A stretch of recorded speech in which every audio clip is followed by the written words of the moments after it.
Hello, my loves. Hello, beautiful people. There is nothing more frustrating than when you do not do the things that you're supposed to do, right? And it's not because you didn't have the time or you didn't have a choice to do those things.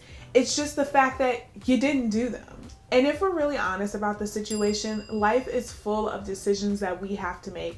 We have the choice if we are going to eat healthy or if we are going to eat fast food. We have the choice of if we're going to tackle the to-do list that we have to do for the day or if we're going to sit on the couch and watch Netflix. Now, in an ideal world, our behaviors line up with our thoughts, our values, and what we want to hit for the day. But sometimes it just doesn't happen that way, which is normal, and there's nothing wrong with that. But there is a problem that comes with this. If you continuously set out goals for yourself and you know things that you are supposed to be doing behaviorally wise and you don't do them, you can experience cognitive dissonance. Now, before you feel like I'm throwing all these sciencey words at you, I want you to sit down and think about it. Have you ever felt like when you did not complete what you set out to complete, you felt sad, you felt like a failure, you felt like, why am I doing these things when my goals are over here?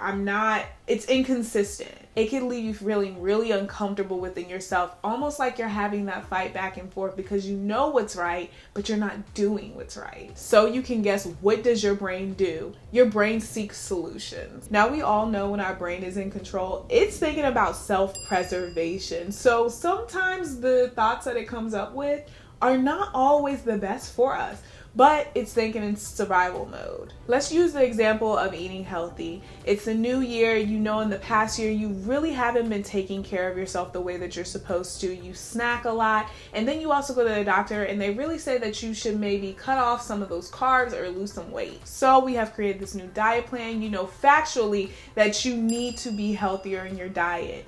But we're a week in and it still is not happening. You're not doing what you're supposed to, even though you know this could possibly be something that's hurting your health. So you experience cognitive dissonance. You know your belief is that you should be eating healthy because you haven't been eating the greatest. Your blood tests and your results are telling you that you need to eat healthy. But your behavior over here is doing the complete opposite, and it leaves you in this funk. And now your brain is going in self-preservation mode. It's trying to give you thoughts to self-soothe, to seek resolution. And one of four things can happen. Your brain will add a thought. This is where your brain cultivates new information to outweigh the belief that you already know. The goal here is to justify your current behavior so you don't feel bad that you're not aligning with your belief. So for instance, let's say in this healthy journey that you are trying to have a calorie deficit, your mind will add the thought of telling you, well, you can eat as much as you want, consume all of these calories, as long as you have a calorie deficit by the end of the day. So that means that work out 2-3 hours in the gym so that you can burn those calories. It is justifying your behavior that's not in alignment with you know to be right, but you are justifying it by finding other ways to still make it okay. Number two, when your brain goes into self-preservation mode, it can completely change the thought altogether. It can reduce the importance of what you already know to be true.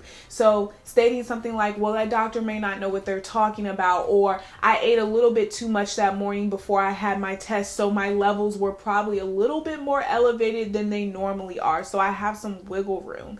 This is where you find other thoughts to illegitimize what you already know. Your brain can also experience number three, trivializing the belief. This is where you acknowledge your inconsistencies. You understand that, hey, this is what I should be doing. This is my goal. This is my belief. But my behavior is just not in alignment with that.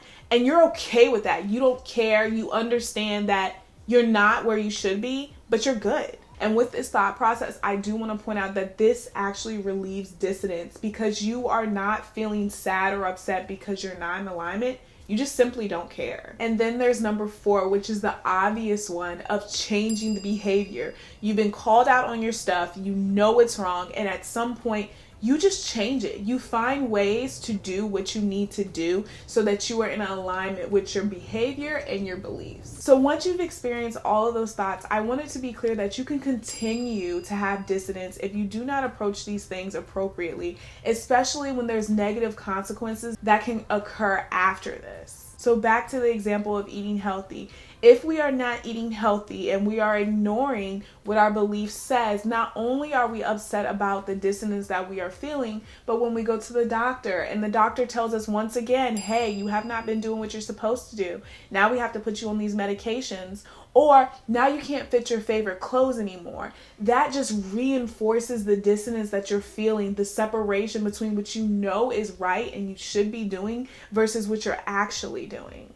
So my question to you is, what do you choose to do today with your conflicting thoughts that you are having? Make the best decision for you, but understand that cognitive dissonance is a thing. And your mind is the driver, so you prepare your mind the way you need to ensure that you are in alignment and that you are healthy and safe. Because guys, if you don't get a handle on this can influence sadness, low self-esteem, and poor decision-making skills. And then next thing you know, you're going to be looking at my video of alignment versus attachment. If you guys are interested in that video, I'll make sure it's right over here. I hope once again that I connected the dots for you in our social phenomenon world out there.